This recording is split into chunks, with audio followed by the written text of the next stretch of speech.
Right, we're live now, Chair. Thank you very much. Well, good morning, committee. Welcome to this Rights of Way committee on Wednesday, the 28th of April. Apologies for absence. Leslie, have we any apologies? Haven't received any, Chair. The minutes have been circulated. Are the committee happy that they're true record of the meeting? Yes. Thank you very much. Disclosures of members' interests. Any members got any interest they wish to disclose? No? Chair, we just have to do a formal attendance just for the record, if that's Of course. okay if I go through. Councillor Castle, Yes, here. Councillor Renner Thompson. Yep. Councillor Seymour. Present. Councillor Thorne. Present. Thank you. Thank you very much indeed for that. So,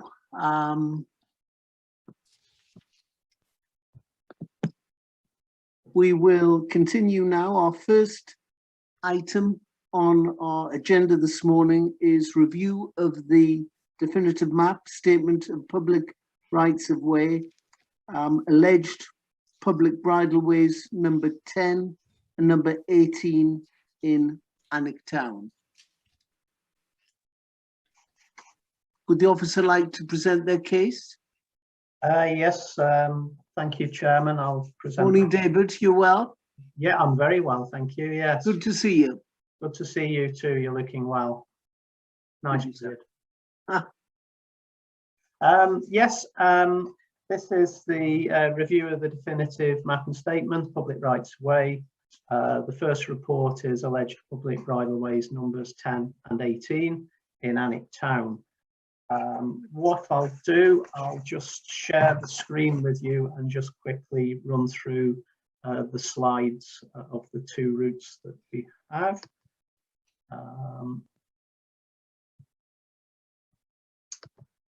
Bear with me. Can we all see that? Yes, thank you. Indeed. Thank you, David. Yeah. Should cover the whole screen now. There we go. So this first photographs are alleged public bridleway number 10, Alnwick Town, and they are taken from west to east.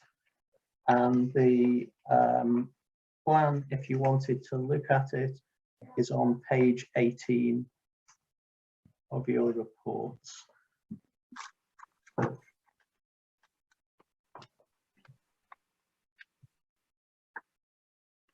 So this is obviously just going across the grassland fields.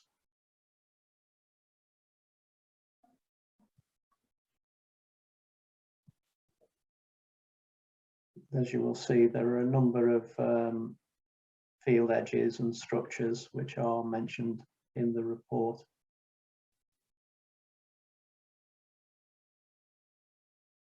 Along the field edge, across to another field edge.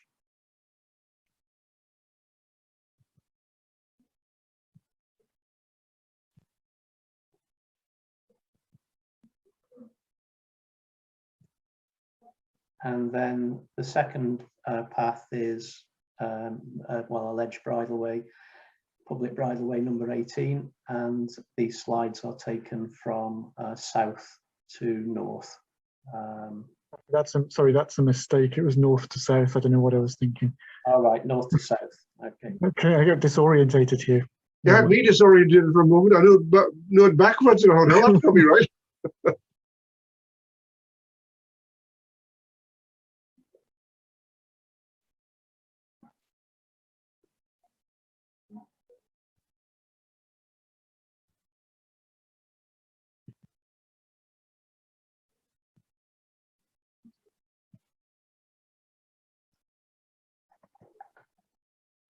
Right, and that's the two that we need to look at. I'll just stop the sharing there, and what I will do, I'll just cleverly try and show you on the rights of way map what we were looking at there. So the two routes that we're considering as alleged public bridleways are the existing public footpaths number 10, which is from this point. Can you see my cursor? Yeah, no, that's good. Yeah, Yeah, very clear, sir. Very clear. going up here to reach the end of existing public bridleway 31, and the second route is existing public footpath number 18, where it meets the existing public bridleway. Is that number 11, Alan? 11, yes. 11, going northwards to meet again public bridleway. So that's where we are, and I'll just stop the share. Right, okay. So this is a continuation of our work to correctly record the definitive map and statement. This is officer generated work that we've been looking at. This is an example where we have what appear to be apparent anomalies on the definitive map and statement, where a public bridleway for no apparent reason ends and meets a public footpath. So obviously in terms of use, often it might only be the case that it's able to be used, or certainly the continuation by people on foot. Often these situations occur at a parish boundary, and it's usually happened because when the definitive map and statement was first being prepared in the 50s and then in the 1960s, the work was undertaken by the separate parishes, and they came to different conclusions on the rights of way in their areas. And so you did get some examples where a bridleway would just end at a parish boundary, and there would be usually no continuation of a public bridleway at the other end.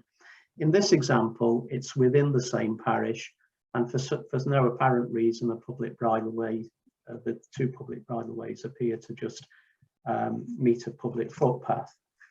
So what we've done is gone through a process of having a look at the documentary evidence that exists to really see whether there is any evidence that these routes have been misrecorded and that there is a possibility that they could be upgraded to public bridleway to make a better use of the network for bridleway users.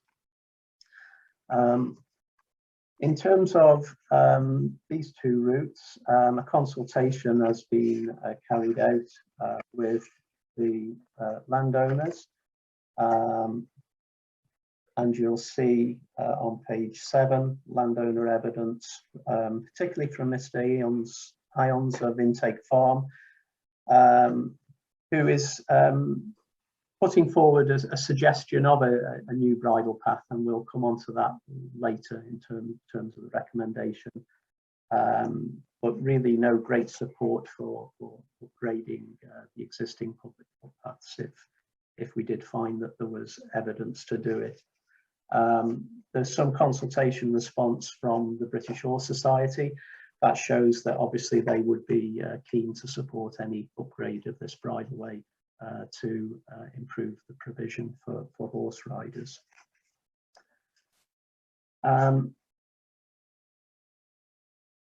In terms of the evidence, we've had a look at the county maps from 1769 through to 1828, and not surprisingly, they don't really show the alleged bridleway routes at all. And also the public footpaths don't appear to be shown on these maps either. The next piece of evidence that was looked at was the Alnwick Enclosure Award of 1854. And this clearly identified the route of footpath number 10, bridleway number 31, as a public footway. The route of existing bridleway number 11 was also identified as a private road and a public footway.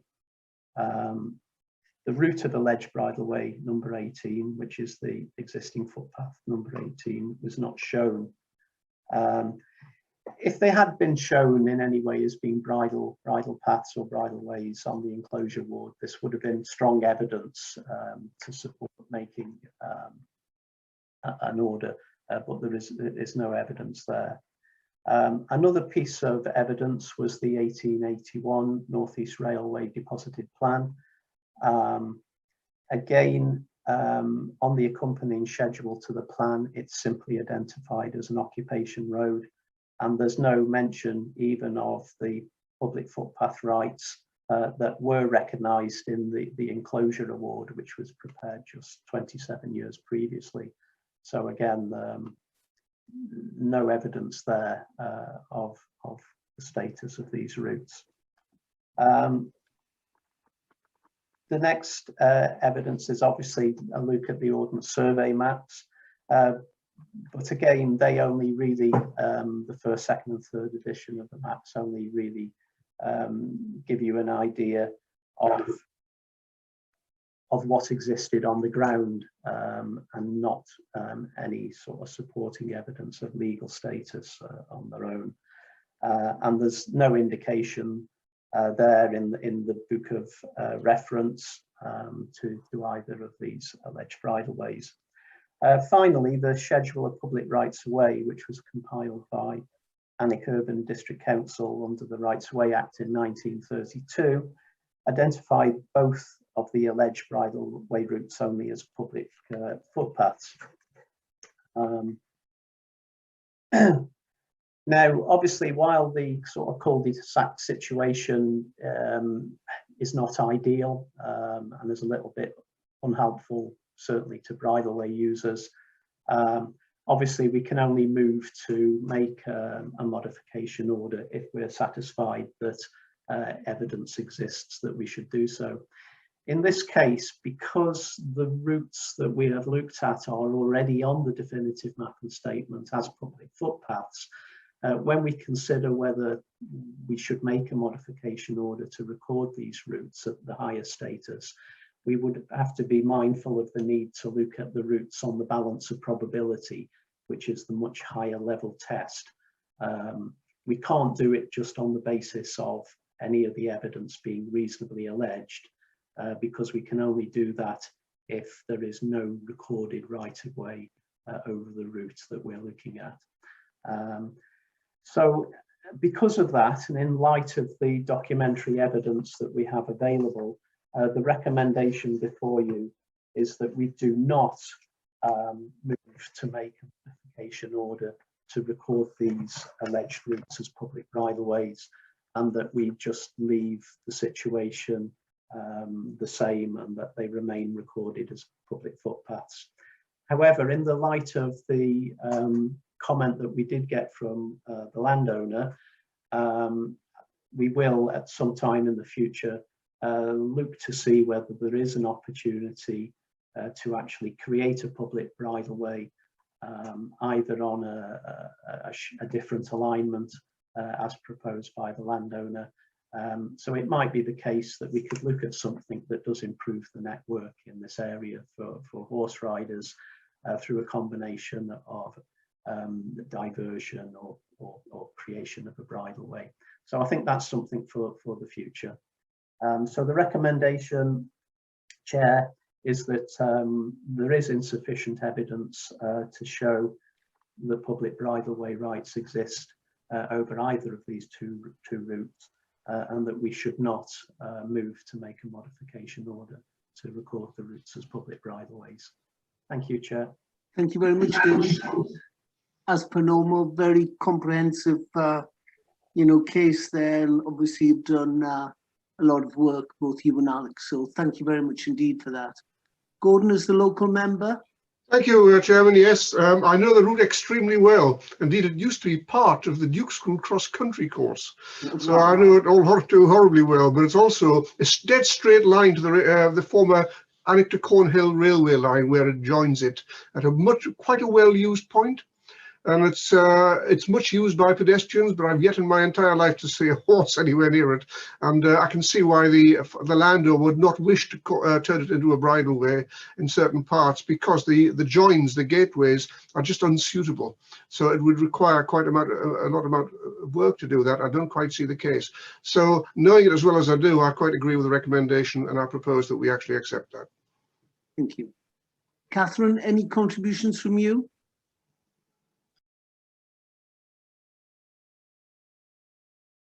No? No, thank you, Chair.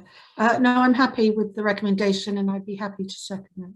Yeah, no, I think this is quite sort of straightforward case. You know, the bridleway, there is no evidence on both footpath 10 and footpath 11 that there have been bridleways, but you know, as somebody who likes to use the countryside, I think it's good that our officers are working with local landowners, maybe to create a bridleway sometime in the future, because, you know, horse riders, cyclists, it's no good just having these little spurts of bridleway. It'd be much better if the horse riders could get out and know that they're actually on the bridleway. Yeah.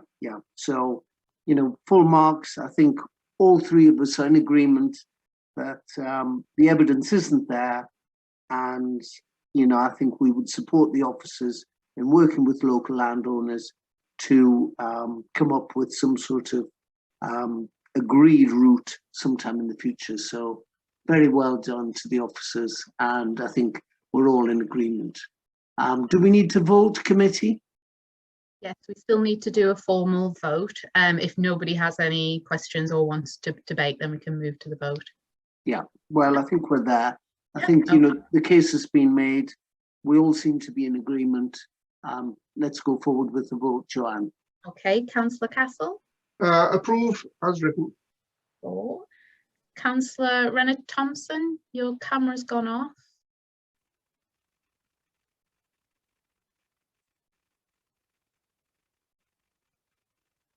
Councillor Renard Thompson, are you still there?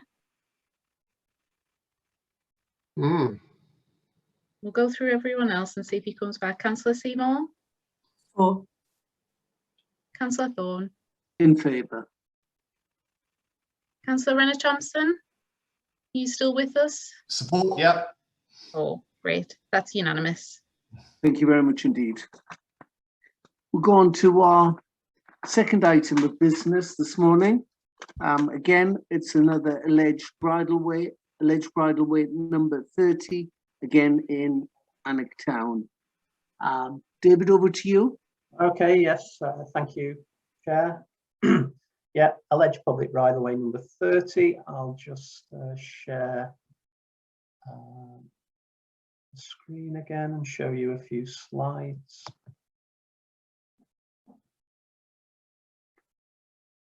Oh, it's gone back to the beginning. That's strange. Let me come down. Just bear with me a second.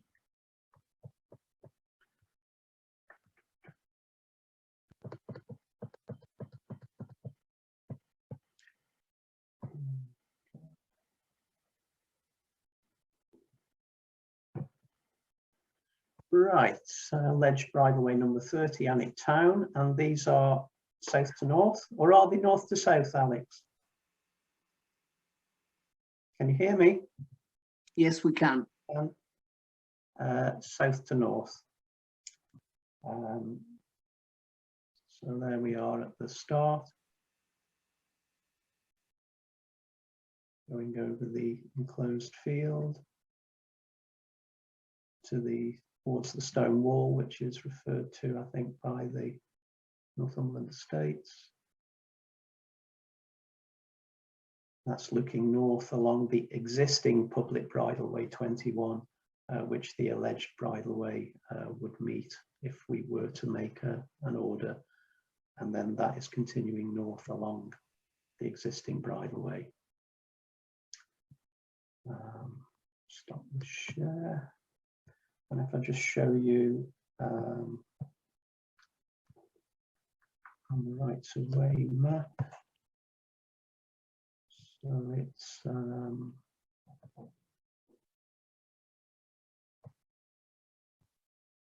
this is the route that we're looking at here. So as you can see, we have the bridleway coming in off the main carriageway, and then just for no apparent reason changes status to the public footpath, where it again meets the junction of an existing byway open to all traffic and public bridleway number 6.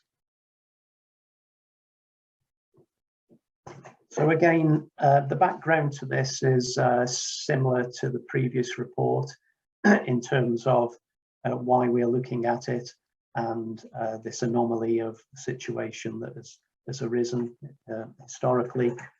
So I won't go into any more detail on that.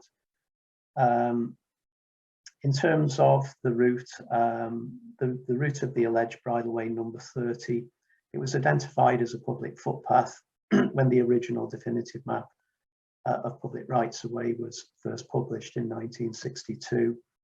And obviously the above arrangement means that at the southern end, the existing public bridleway is a cul-de-sac. It just meets the public footpath. We consulted with the estate. The estate obviously does not support any proposal to upgrade the route to bridleway. They refer to the fact that they believe that a stone wall that exists is an historical feature that, in their view, shows that there was never a public bridleway over this route of the existing public footpath. In terms of the documentary evidence which we've reviewed, the route has been identified always as a public footpath on the survey draft provisional and the original definitive map.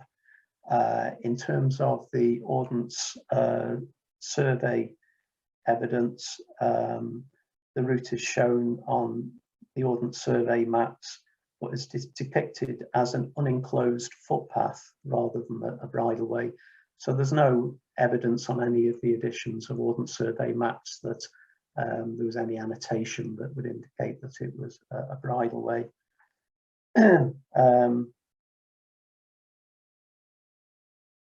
The Northumberland estates, they sort of refer to the stone wall, and they believe that that sort of gives quite good evidence that there was never a public bridleway, because the feature there wouldn't have allowed for public bridleway to go through. We can't really place a lot of reliance on that. We don't really know how that wall may have changed over time and what happened in the past. But nevertheless, there doesn't appear to be any documentary evidence in existence that we can find that would indicate that the existing public footpath was misrecorded. So on that basis, the recommendation before you is that we just acknowledge that no documentary evidence exists for the route to be upgraded to public bridleway, and that we just leave things as they are between points E and F. I think this one is probably unlike the previous one, where an upgrade to bridleway, you can see that there's it is a good idea to do. I'll just share the screen again. I mean, on this one, we do have the existing public bridleways coming in from the south and continuing north. There is the link here to the byway and a link across. So there is a through route currently for bridleway users, which means the network to the south can be used. I mean, it does obviously mean there's a little continuation for people on the main highway network. You know, whilst it's good to have looked into this route. We can't find any evidence, but I think that the fact that we're not able to recommend an upgrade to public bridleway, it's not ideal, but nevertheless, there is still a good route for bridleway users in the vicinity of that area. So that's the recommendation, Chairman, and that's the end of the. Thank you very much, David. Thank you. Thank you. Gordon, are you quite happy with the? Yes, I am. Once again, you hit one of my cross-country runs, and also a much-used footpath going all the way up to the radar domes by the wall. It's very good.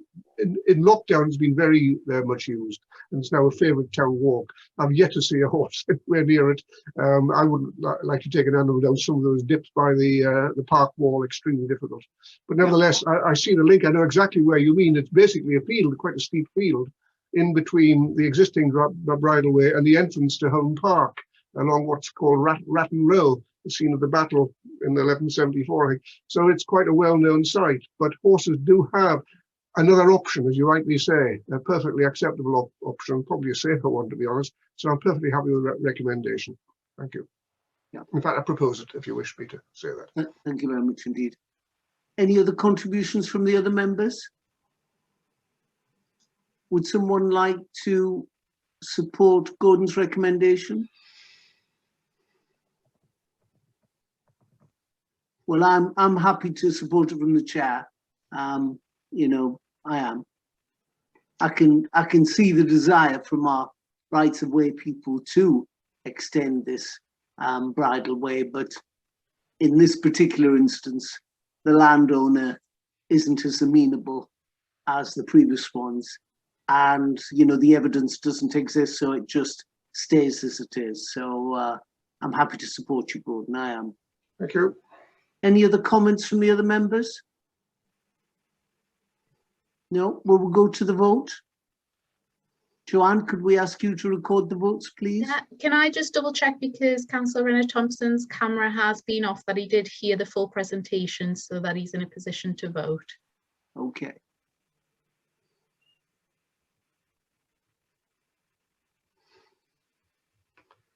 Councillor Renner Thompson, are you there or have you dropped out?